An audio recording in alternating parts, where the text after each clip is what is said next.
Hi friends and welcome. I've been teaching AWS for several years, and a common theme that I hear, especially from beginners, is that security in AWS can be a little bit overwhelming. There's obviously Identity and Access Management, or IAM, which is a world unto itself, but as you start digging deeper into AWS, you'll realize that there's a boatload more, literally dozens and dozens of services, some of which you'll see here, around security, identity, and compliance in AWS. It's a lot. But the good news is you don't need to be an expert in all of these to get started. To break things down in a digestible way, I've invited someone who knows a thing or two about security in AWS, and that's Ashish from Cloud Security Podcast. He's a Chief Information Security Officer, passionate about helping people get cloud security jobs, and helping cybersecurity professionals do their job better in the public cloud. And let's be honest, he might have the best facial hair on all of YouTube. Be sure to check out his channel, link below in the description. In the rest of this video, he'll help you cut through all of the noise and focus on the core pillars around cloud security. So with that, take it away, Ashish. Thank you for that, Amber, and I'll try and cut through the noise for how to do cloud security using the 5 core principles, using a simple use case on how do you secure a web application in AWS. Now, the core principles and the core pillars can be applied across the board for any cloud provider out there. So I'm just going to call them out first. You have a cloud account, which could be anything from AWS, Azure, Google Cloud.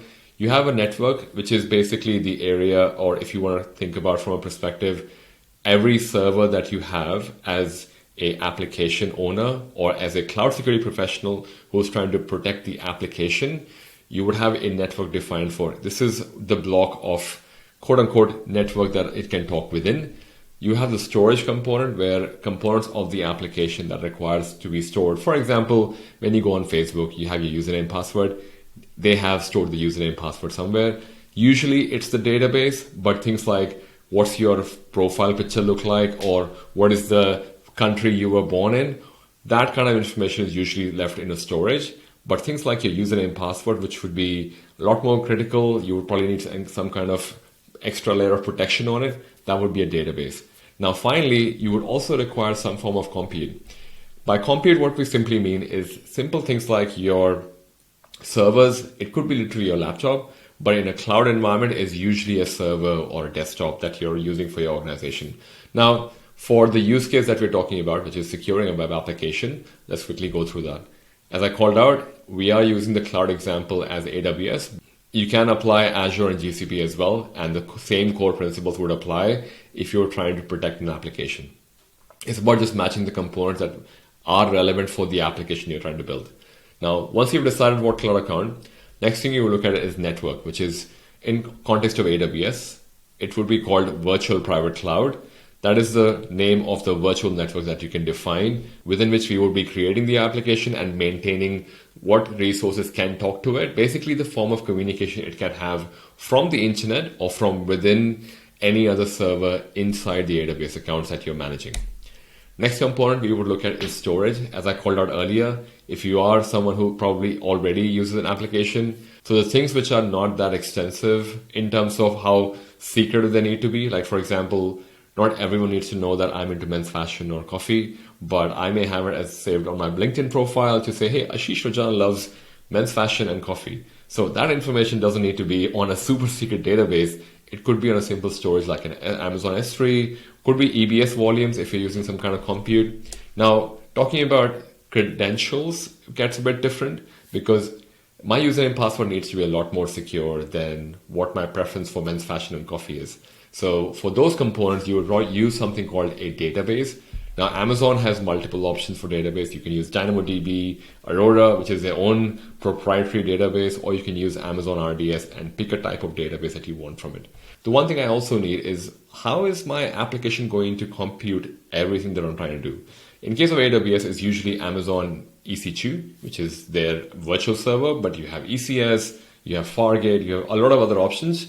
But that is basically the compute component. Now, as I've gone through these 5 components, what you have to understand as a cloud security professional, no matter what application you're looking at, you would find either all of these pillars or all of these components in an application you're trying to protect. They may be called different things, like instead of an Amazon, you may be on Azure, or instead of a storage device in AWS, you could be completely different, which would be internal on-premise. But the idea is simple, that Most applications out there would have either all of these components or at least one of these components that would be used. So understanding how each one of these would be protected would be crucial for your role as a cloud security professional out there. Now, Amber was kind enough to make a video on how to build a simple web application in AWS using the core services of AWS. Definitely check that out on the Cloud Security Podcast channel. And we'll put a link for it somewhere here, so at least you can go directly to that video so you can see how it's done. Now, if you already know how to build a web application, let's go through the security controls you would apply as a security architect or a cloud security engineer on how to secure a web application on AWS Cloud. This is my simple architecture for the components that you would see. You would have a website, which is www.cloudsecuritybootcamp.com, which is our bootcamp site, which people can go and visit and learn more about cloud security tutorials we have. Now, the way it would work is there is a web server at the back, which is provisioning, which is our compute, if you remember that. Web server is the compute that we are using. Storage is where my preference for being a men's fashion or a coffee lover would be. Database is where my username password for my cloudsecuritybootcamp.com website would be. Now, all of this is within a network inside AWS. Now, imagine the entire slide is an AWS account, so that white portion is the entire AWS account entirety. And within that, we also have something called identity and access management. Now, one of the first things you would need to start off with identity access management, you need to understand how would you keep a log of everything that a user is doing in your AWS account? Because imagine this, if there was a malicious actor who got into your AWS account, you want to be able to trace back the breadcrumbs they have left behind as they have gone through your AWS account. Service for that is called AWS CloudTrail. And to enable that, if you come over to your AWS account and search for CloudTrail, and now I already have one before. Now it's worthwhile calling out for a beginner version of CloudTrail. You don't have to go through and create a CloudTrail. The event history over here logs the last 90 days, and someone in the comment can correct me if I've got those days wrong, but 90 days of CloudTrail history is actually saved over here. And there is a delay of 15 minutes before an actual event is shown. For some reason, earlier this today, I deleted my CloudTrail. That was an extra CloudTrail, I'm assuming, because I see CloudTrail over here. But the point being, if you are using this as a beginner, you don't really have to create one. But say, for example, if you were to attend one of our advanced trainings and you kind of go through this and go, okay, I'm going to create a trail. I'm going to call it Cloud Security Bootcamp. And I'll go, yep, I want to enable in all my accounts in my organization. Now, AWS organization is definitely something I would encourage you to check out as a service from AWS. Again, it's part of the advanced training, but from a beginner's perspective, it's just important for you to know that you need to make sure you have enable for all accounts in my organization enabled if you are looking at this in your company website. Now, if you don't have an organization enabled, you would not see this option, but worthwhile just for you know what that is. You can have a CloudTrail created for yourself, and you can also have encryption done on the CloudTrail that you're creating. Now, all these things that are being produced that you're seeing on the front page, these need to be stored somewhere, which is, remember, storage? Yes. So this is the first use of storage that you would find for an application from a security perspective.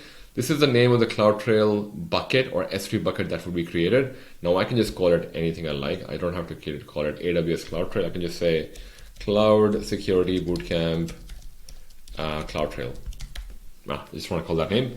And I wanted to have encryption because I feel I don't want anyone who does not have access to my account to be able to understand what's written. That's the point of encryption. You're able to use services from AWS to encrypt, or you can use external services to encrypt, but either way, it's a good idea for you to use a encryption which is provided by a service called Amazon KMS. I'm just going to call it Cloud Security Bootcamp again so I can know what that belongs to.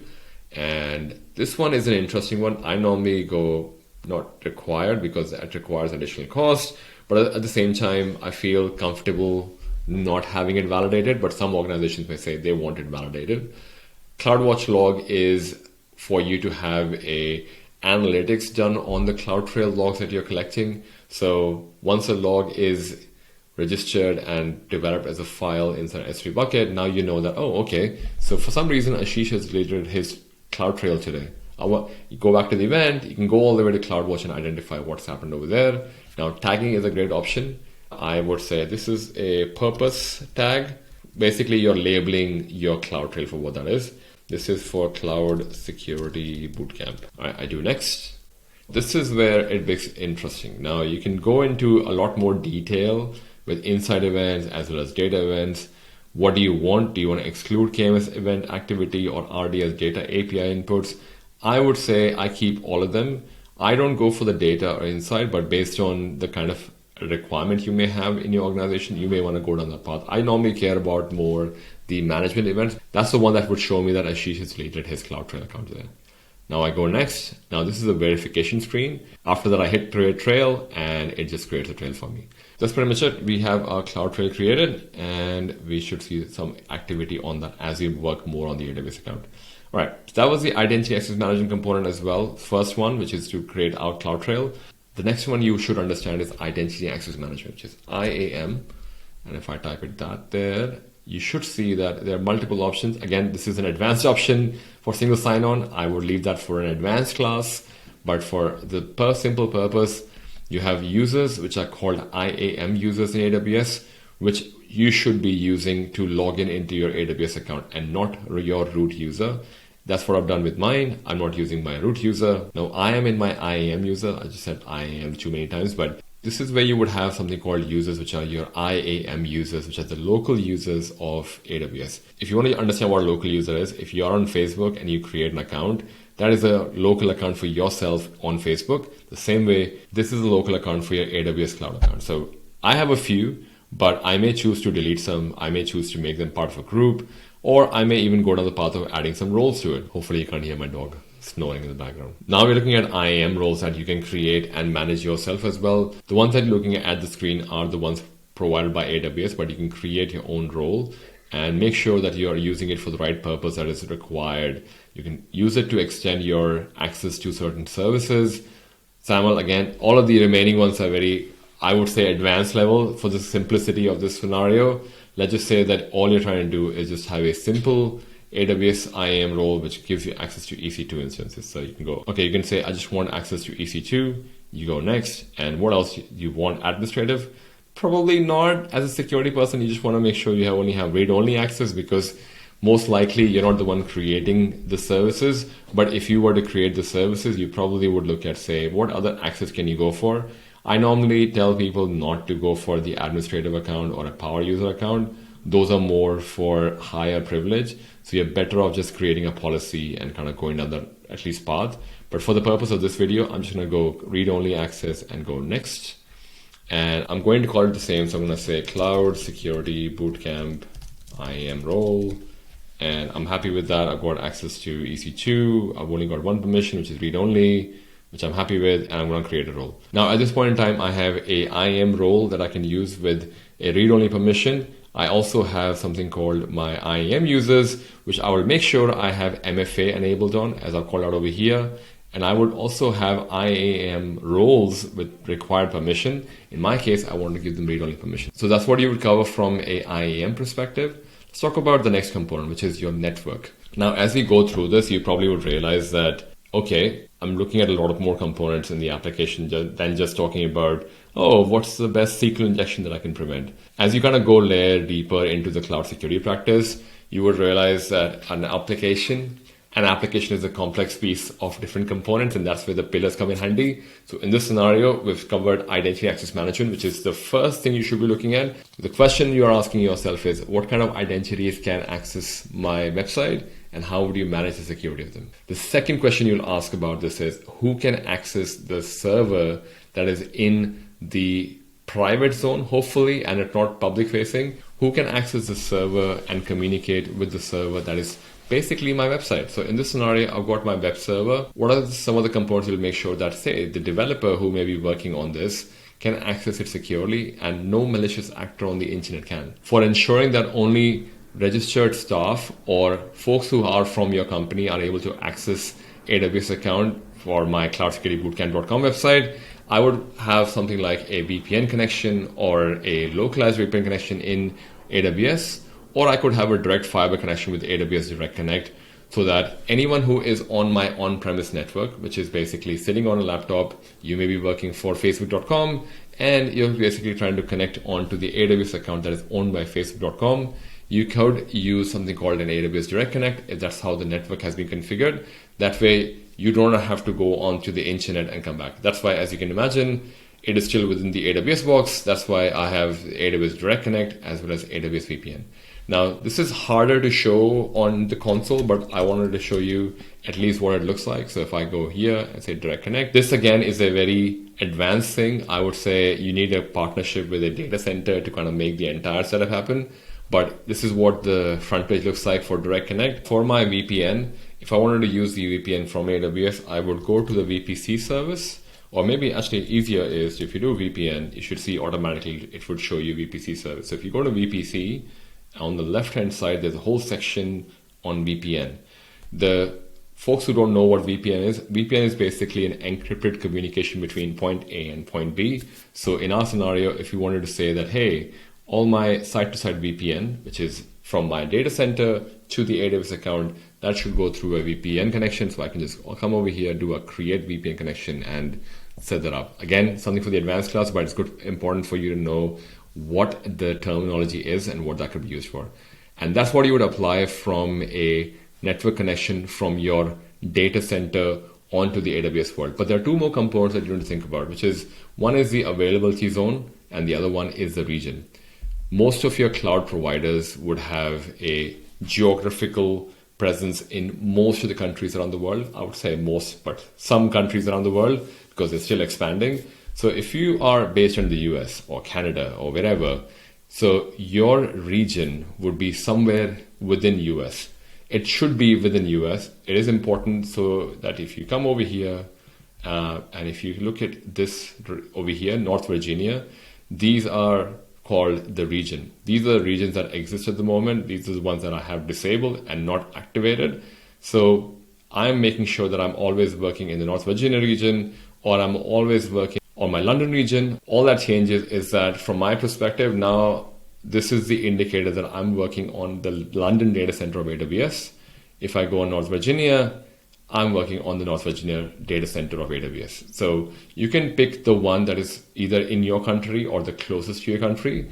But this is important from a compliance perspective, also important as a professional who's working in a cloud security job. You need to make sure that people cannot create resources outside this region.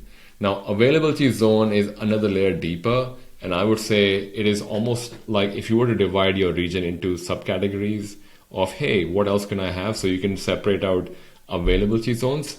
That's the easiest way to explain it. It is a subcomponent of your region. Anything more would just be too confusing. So I'll leave that for an advanced class. But that's what you would cover from a network security perspective for the application that you're trying to protect. Let's talk about compute security. I spoke about web server. My www.cloudsecuritybootcamp.com is required to have an image for my web server, which is effectively a well-patched version, has all the updates that are required from a security perspective. It needs to have a key pair so I can make sure that I can log in, and also the right people with the right access can log in. I also need to make sure if I have some form of instance profile or an IAM role attached to an EC2 instance, which basically means that my server can also have the similar permissions to what I gave my IAM user, I would need to configure my instance profile. And last but not least is to talk about whether you want your server to be internet facing or you want it to be private within just the AWS network. The way you do this would be EC2 instance, and I see EC2. As I go into it, you can have a look at things like your instances running and come from a perspective that, oh, okay, I don't have any instances running. I can just simply go launch instance. My instance is called Cloud Security Bootcamp, and I want my instance to have an Amazon Linux. This is the AMI, as I mentioned, Amazon machine image. So AMI, I'm picking the Amazon Linux option. I can say, yep, I want the free tier option. Please don't go for the paid tier. Definitely mindful that you don't want to go for the paid option. This is the key pair that I was talking about, which is what would be used for logging in. Now, I already have one, but you could use and create your own. That's my VPC, which is the network that I would be using. This is the part that I was talking about. Would you want a public IP or would you not want public IP? For me, I'm going to say I don't want a public IP. This brings me to another component which is important from a firewall perspective. And you can technically think this is network security, but I wanted to cover this in the compute part for my web server. I would say I only want my SSH service, or I don't want any SSH service. I only want HTTPS service to be available from anywhere on the internet, because I know this is a web server, which means this is my website. I want everyone to be able to access www.cloudsecuritybootcamp.com. So I'm going to keep that as HTTPS. But because I have a key pair, I would be able to log in from the VPN connection that I just made before. That's why I am allowing only HTTPS traffic from here. All right, that's pretty much what I would do. And now I can just do launch instance. Again, please make sure that either you have free credit on your AWS account and before you go down the path of launching instances. You also want to know how to delete these resources. Please make sure you don't create anything on these AWS accounts without realizing you may end up paying money for it. So just be mindful of that. So that's what I would cover from a web server perspective. Now my best component is the storage part. Now I mentioned the fact that I want to save the fact that I know I love coffee and I also love men's fashion. But I also want to make sure it is not available for everyone on the internet to know, except for people like yourself who are watching the video and getting value from it. Maybe you'll drop the like and a subscribe button on Amber's channel as well as on Cloud Security Podcast. But the point being, I only want a limited set of people to know that information. So I want to be able to encrypt it. I want to make sure only the right people have access to it. So for things like these, you will go into an S3 bucket. That's where my information was stored. Remember, CloudTrail was stored over there, and possibly my men's fashion information. So I'll come over here and go, okay, so this is in the right region. I want it to be in Sydney, and I'm going to say, I'm going to delete it or I'm going to empty it if I want to. But what I can also do is I can go in here. I only have one file over there. So if I come into properties, I can enable the fact that if someone wants to try and delete the bucket, they should have MFA turned on. I can also have my encryption turned on, which I have already done, smart Ashish. So I've said server-side encryption with Amazon S3 managed keys. So I've made sure that I have the right components, and I also want to make sure that I have the right lock if I want to have that as well. So after that, I come over to permissions. I can edit the kind of permission that exists at the moment, but the important component over here is that you can have the bucket policies, which don't exist at the moment, but you can add bucket policies to say, deny all public access, or you can only say that only Ashish's profile should be able to see the S3 bucket. Now, those are the two examples. You can also look at something called EBS, which is on the EC2 components. If you search for EC2, over here you would find volume, and you are able to, well, I don't have any volume, but you can create a volume. And as you create the volume, you can just say, I want one general one, 100 gigabytes sounds like good enough. And I will read a tag, and I would say encrypt this volume using a key that I already have. So it's been able to encrypt and create a snapshot for me as well. Now, I'm not going to create this because, as I said, please don't create things that you don't want to pay money for. So just be merry, but that's how you would create a volume which is encrypted. Another service I want to call out, I have not enabled this because I don't have a lot of stuff in there, but Amazon Macie is a great service if you're working for an organization that is storing sensitive information inside S3 bucket. Amazon Macie is a service you would use to have your S3 bucket scanned for whether there are anything which is personal information in the S3 bucket that it can identify. As you can see, it does cost money, so I did not enable it. But if you're using this for an organization, that would not be a lot of money, 10 cents per bucket. But if you have a lot of buckets, maybe you need to talk to your manager about before you enable this. Those are the components for storage. Now, my final component, which is my database. This is an interesting one because now you have security group as well as encryption. So if I go and let's just use RDS as an example for our scenario. And in RDS, we can talk about the different kinds of databases you can have. But I'm not going to create a database because I have been bitten by, actually, let me just show you. This is hilarious and probably an embarrassing story at the same time. Last month, I forgot to switch off my database, and that is a bill that I got. So fortunately, I had credit from AWS, so it did not matter. But oh my God, the database can be quite expensive to run. Yeah, so please only run this if you have the right permission and the right money in your account to run this, or you have a free tier that allows for it. But make sure you select the only options that are, I guess, from a study material, doesn't cost you a lot of money. So again, I'm back in RDS. I can create a database.